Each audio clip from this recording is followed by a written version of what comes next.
બનાસકાંઠા જિલ્લાની police crime conference સૌપ્રથમ વખત યાત્રાધામ અંબાજી ખાતે કચ્છ ભુજ રેન્જના આઈજી જે.આર. મોરથલિયાની ઉપસ્થિતિમાં યોજાઈ હતી।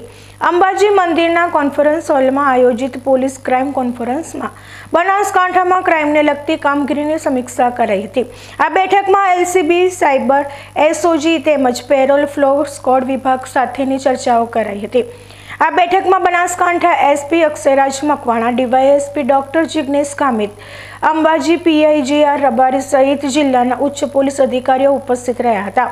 આ ક્રાઇમ કોન્ફરન્સ પૂર્ણ થયા બાદ ગુજરાત અને રાજસ્થાનના બોર્ડર વિસ્તારના પોલીસ રેન્જ આઈજી સાથે ઇન્ટર સ્ટેટ કોઓર્ડિનેશન બેઠક પણ અંબાજીના અતિથિ ગૃહમાં યોજાઈ હતી।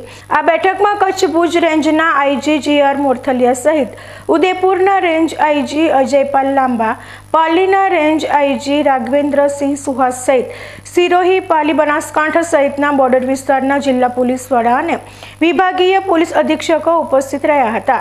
આ બોર્ડર રેન્જની બેઠકમાં ખાસ કરીને એકબીજા રાજ્યમાં બનતી ઘટનાઓમાં આરોપીઓની ધરપકડનો મામલો હોય કે પછી અન્ય કોઈ પણ જાતના ક્રાઇમની હકીકત હોય તેમાં અરસપરસ ઉપયોગી બની ગુનાખોરીને ડામવા સાથે ડિઝાસ્ટર જેવી બાબતોને લઈ બોર્ડર સહિતના જિલ્લાઓ સહિત રાજ્યમાં સુલેહ શાંતિ જળવાઈ રહે તે માટે વિસ્તૃત ચર્ચા કરાઈ હતી।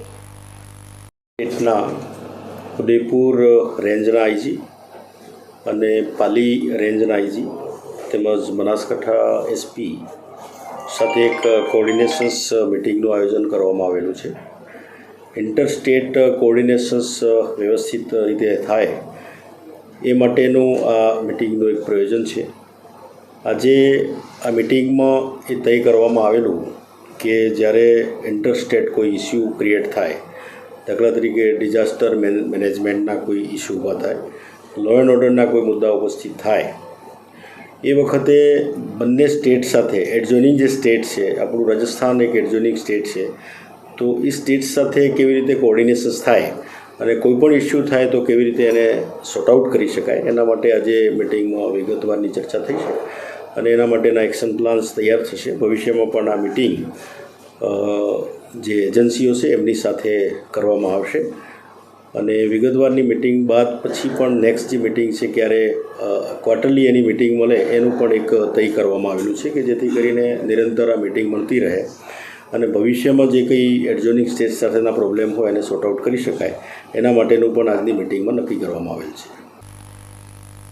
બેઠકમાં થયેલી વિસ્તૃત ચર્ચાઓની વિગતો સ્ટેટના પોલીસ મહાનિર્દેશકને મોકલી તેમની મંજૂરી બાદ થયેલી ચર્ચાઓનું ઇમ્પ્લિમેન્ટ કરાશે તેવું પોલીસ સૂત્રોએ જણાવ્યું હતું। हम लोग इंटर स्टेट मीटिंग्स काफ़ी किया है, आप सब लोग यू आर अवेयर ऑफ। उसी सिलसिले में कंटिन्यूसली अभी गुजरात और राजस्थान बॉर्डर में Udaipur range, Banswara range and Pali range जो है उसमें coordination in law and order, coordination in disaster mitigation में कैसे करना है, what should be the modalities, इस संबंध में पुलिस मुख्यालय का आदेश अनुसार आज हमने मीटिंग किया है। उसमें व्यवस्था क्या बनेगा आगे, जैसे अंबाजी माता जी का कार्यक्रम में दोनों स्टेट का लोग पुलिस लगते हैं, दोनों स्टेट से लोग आते हैं, कैसे व्यवस्था अच्छा बना सकते हैं, ऐसे मानपुरा धाम में दोनों राज्य से लोग आते हैं, वहाँ व्यवस्था कैसे अच्छा बना सकते हैं, इस संबंध में। एंड नर्मदा से हमें पानी भी आते हैं एंड कुछ अपना जालौर ज़िले से तालाब का पानी गुजरात में जाता है, डैम्स का। उस संदर्भ में कोई डिसास्टर हुआ तो डिसास्टर मिटिगेशन के बारे में हम लोग कोऑर्डिनेशन क्या करना है, इस संबंध में आज विस्तृत रूप से हम लोगों ने चर्चा की है। इस संबंध में एक रूट मैप बनाया जाएगा एंड माननीय महानिर्देशक पुलिस गुजरात और राजस्थान दोनों से अप्रूव करा के उसको ऑन फील्ड इम्प्लीमेंट करने के संबंध में ये मीटिंग था।